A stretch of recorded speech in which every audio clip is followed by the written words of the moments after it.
नमस्कार.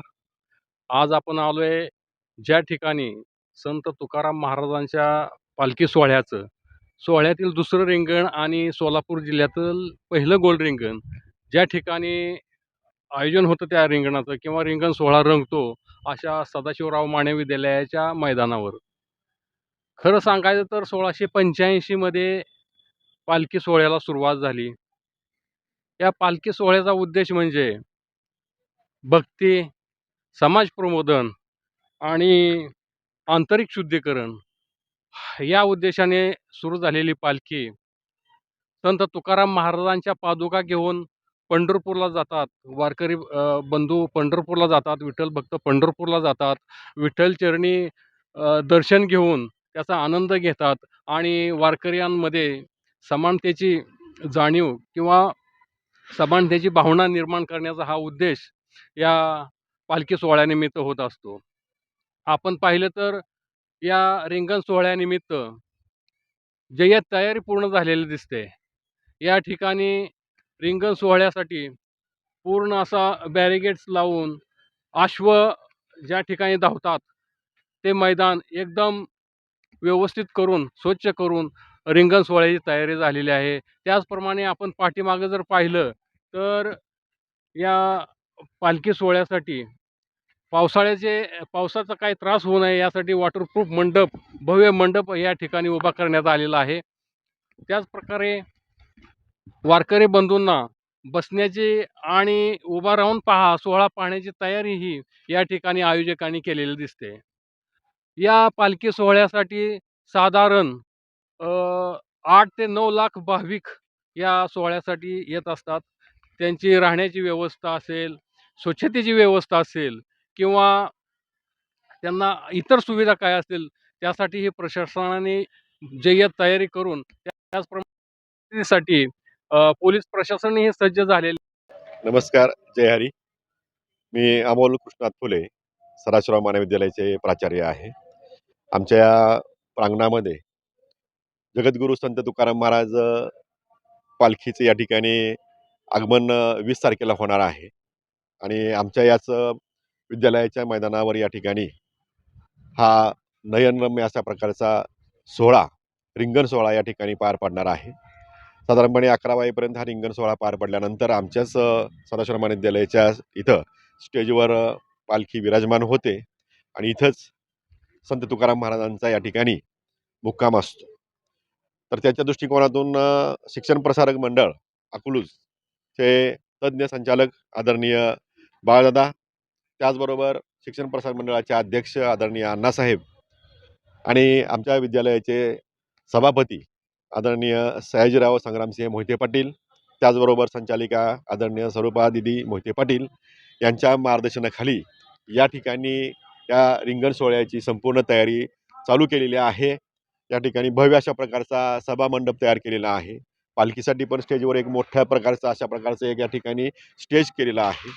पावसापासून भाविकांचं रक्षण व्हावं, भिजू नयेत यासाठी पूर्णपणे या ठिकाणी या भव्य मंडपावर पत्रा टाकलेला आहे आणि या ठिकाणी बॅरिगेटिंग करून संपूर्ण भाविकांना कोणत्याही प्रकारची धक्काबुक्की न होता त्यांची गैरसोय होऊ नये या दृष्टिकोनातून या ठिकाणी आदरणीय दादासाहेबांच्या, अण्णासाहेबांच्या आणि राजेंच्या मार्गदर्शनाखाली या ठिकाणी भाविकांना दर्शनासाठी एक चांगल्या प्रकारची सोय या ठिकाणी आम्ही करत आहोत. त्याचबरोबर या ठिकाणी सर्व भाविकांना रिंगण सोहळा चांगल्या प्रकारचा पाहता यावा यासाठी मध्यभागी या ठिकाणी पालखी विराजमान होणार आहे आणि भोवताली या ठिकाणी रिंगण सोहळा होणार आहे. त्याचबरोबर या ठिकाणी येणारे जे आदरणीय मोठे दादा असतील, त्याचबरोबर त्यांच्याबरोबर असते त्यांचे सहकारी, या सगळ्यांच्या या ठिकाणी बसून त्यांना रिंगण सोहळा पाहता यावा यासाठी एक मोठे इथं 50 फुटाचा आम्ही स्टेज पण टाकलेला आहे. त्याचबरोबर आपल्या अकलूज नगर परिषदेचे उपनगराध्यक्ष साहेब आदरणीय बाबा यांच्या मार्गदर्शनाने त्यांनी पण काही आम्हाला या ठिकाणी सूचना दिलेल्या आहेत. त्या पण सूचना आम्ही या ठिकाणी राबवत आहोत, फॉलो करत आहोत.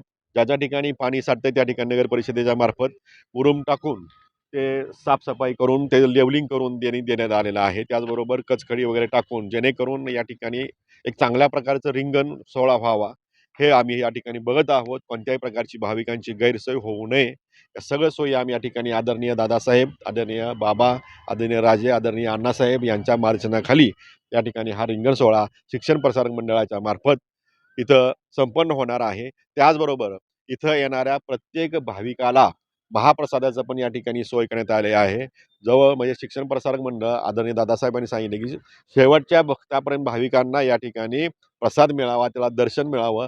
ते गेल्या वर्षीप्रमाणे साधारणपणे रात्री 2 वाजेपर्यंत महाप्रसादाचं वाटप चालू होतं आणि जवळ-जवळ 700 ते 800 किलो शिऱ्याचा या ठिकाणी महाप्रसाद आम्ही करणार आहोत आणि सर्व भाविकांना या ठिकाणी चांगल्या प्रकारचं त्यांचं दर्शन व्हावं, महाप्रसाद मिळावा आणि संत जगद्गुरू तुकाराम महाराज पालखी रिंगण सोहळा या ठिकाणी होणार आहे.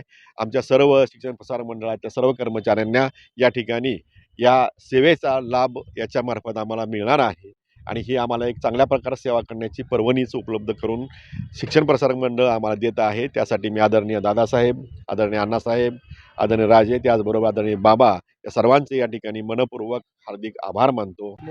प्रशासकीय अधिकारी या ठिकाणी येऊन गेले आणि आपल्या शिक्षण प्रसारक मंडळाचे शिक्षक असतील किंवा विद्यार्थी असे किती स्वयंसेवक व्यवस्थेसाठी काम करतात.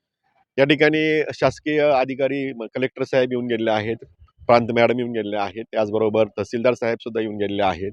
त्याचबरोबर पोलीस खात्याचे सर्व अधिकारी वर्गसुद्धा या ठिकाणी येऊन व्हिजिट देऊन गेलेले आहेत. वेळोवेळी त्यांनी सूचना पण त्या ठिकाणी केलेल्या आहेत आणि कामाची पाहणी किंवा तुम्हाला कोणत्या प्रकारची काही लागत असेल तर ते पण मागणी करा म्हणून त्यांनी सांगितलेलं आहे.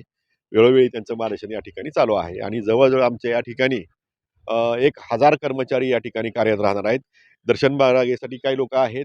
त्याचबरोबर प्रसादासाठी पण काही आहेत आणि या ठिकाणी ज्या रिंगण सोहळा असणार आहे, इथं सुद्धा पूर्ण आमचा शिक्षण प्रसारक मंडळाचा स्टाफ या ठिकाणी काम करणार आहे आणि त्याचबरोबर महाप्रसादासाठी इथं बाहेर परिसरात जेवढे गाळेधारक आहेत, ते गाळेधारक जे आहेत, ते सुद्धा आम्हाला या ठिकाणी महाप्रसाद करण्यासाठी मदत करणार आहेत. या रिंगण सोहळ्यासाठी साधारण किती भाविक येण्याची शक्यता आहे? जवळ-जवळ पंचक्रोशीमधून या ठिकाणी येणारे भाविक हे हजारोच्या मोजदादमध्ये येतात. म्हणजे खूपच भाविक येतात आणि चांगल्या प्रकारचा या ठिकाणी या सोहळ्याचा आनंद घेतात. या सोहळ्यासाठी मुली, महिला असतील, ज्येष्ठ नागरिक असेल, तर यांच्या सुरक्षिततेसाठी आपण पोलीस प्रशासनाकडे काय मागणी केली आहे का?